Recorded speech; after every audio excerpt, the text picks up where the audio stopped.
do you say there, my can-do crew? Happy New Year to all!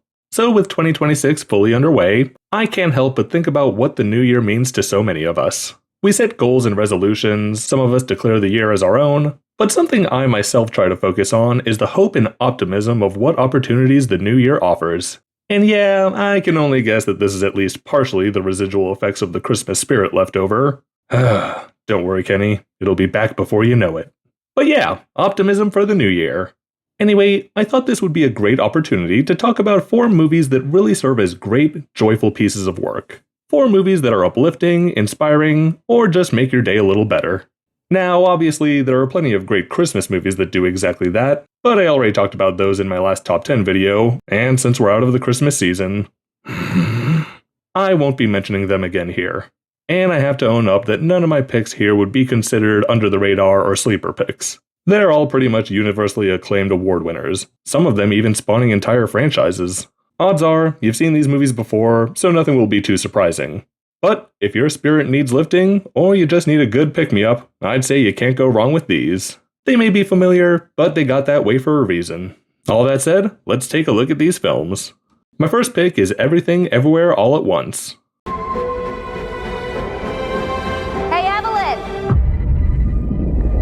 Bagel. So this is the newest movie on the list, and it's probably the craziest too.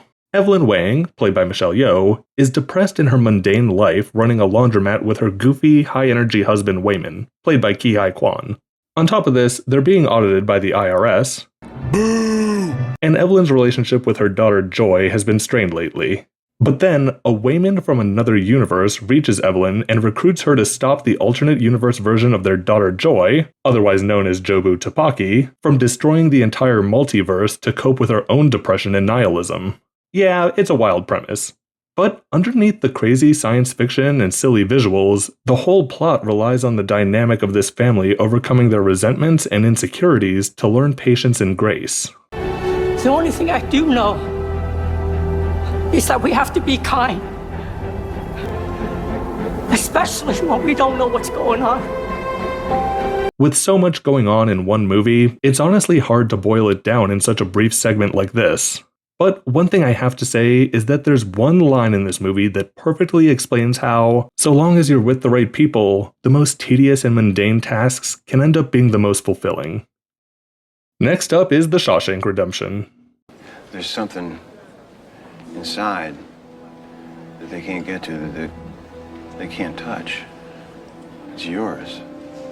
Now I'm sure most of you are familiar with this one, but just in case, Andy Dufresne, played by Tim Robbins, receives 2 life sentences for the murder of his adulterous wife and her lover. And by the way, the movie is really clever in that it never says explicitly whether he's innocent or guilty, though the tone and hints throughout suggest innocent. Anyway, over his time in Shawshank, Andy befriends several other inmates, most notably the smuggler Red, played by Morgan Freeman. If I do catch you with it, you don't know me. You mention my name, we'd never do business again. Not for shoelaces or a stick of gum. Now, you got that? I understand. Andy does what he can to make life a little better for everyone in the prison, he secretly plans an escape, all while surviving his own share of traumatic experiences. Now, one thing I have to acknowledge about this one is that you have to make it past a lot of turmoil and downright gruesome scenes. But through it all, the movie's foundational message of friendship and perseverance remain, and this helps us as the audience hold on to hope in the same way Andy himself does. The Shawshank Redemption puts you through the ringer with emotion, but manages to never go too far that you can't feel the joy and triumph it ultimately reaches. And sometimes, that bit of sadness is needed to feel the happiness more fully. And next is Back to the Future. Whoa, this is heavy. There's that word again, heavy. Why are things so heavy in the future? Is there a problem with the Earth's gravitational pull? What? Yeah, I'm sure there's no need to explain the plot too much here. Marty McFly travels back in time, he screws up the way his parents meet, and has to help them start dating, inadvertently causing a bunch of hijinks, but also a better future for his family. Alright, so it's a no-brainer that this movie will improve your mood. I defy anyone to watch Back to the Future and not feel better afterwards, no matter what mood you're in. I mean, the comedy is unbeatable.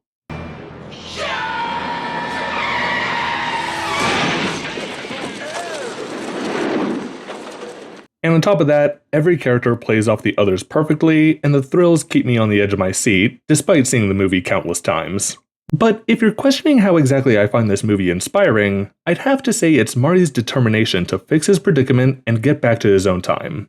And then, finding that he's actually made a better future makes for an even sweeter closure. Now obviously, none of us can go back in time to change the future, but I find the premise to be a great metaphor for taking agency in your life and doing all you can to improve your circumstances.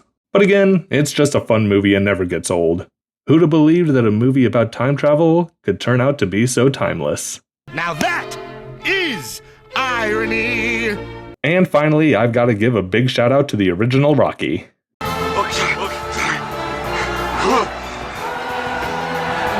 Once again, no need to delve into things too thoroughly.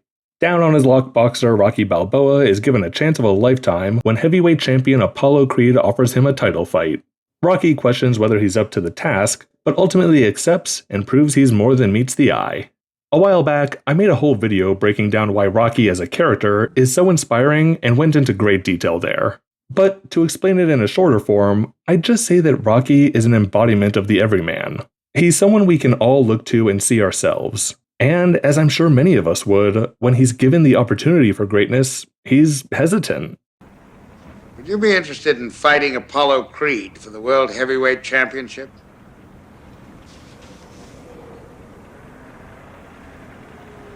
No. But he does finally make the decision to pursue it and manages to go the distance, the full 15 rounds with Apollo. I hate to repeat myself from previous videos, but I feel like I have to here. Some characters we admire because we can relate to them. Others we admire because they represent something we can aspire to. Rocky Balboa fully embodies both. We can relate to him, and when he goes that distance, we're inspired enough to believe we could do the same. So there you have it. 4 movies that I think offer a lot of hope and inspiration for the coming year. Now, if I'm being 100% truthful, I really just see the new year as a date passing like any other. So don't kick yourself if you don't achieve all your resolutions. It's never too late or too early to try. So just keep getting up in the morning and try your best. But even so, I still think these are 4 movies to start things off right. Give them a watch if you haven't already. I've been Kenny Steps. Take it easy. And keep stepping into the movies.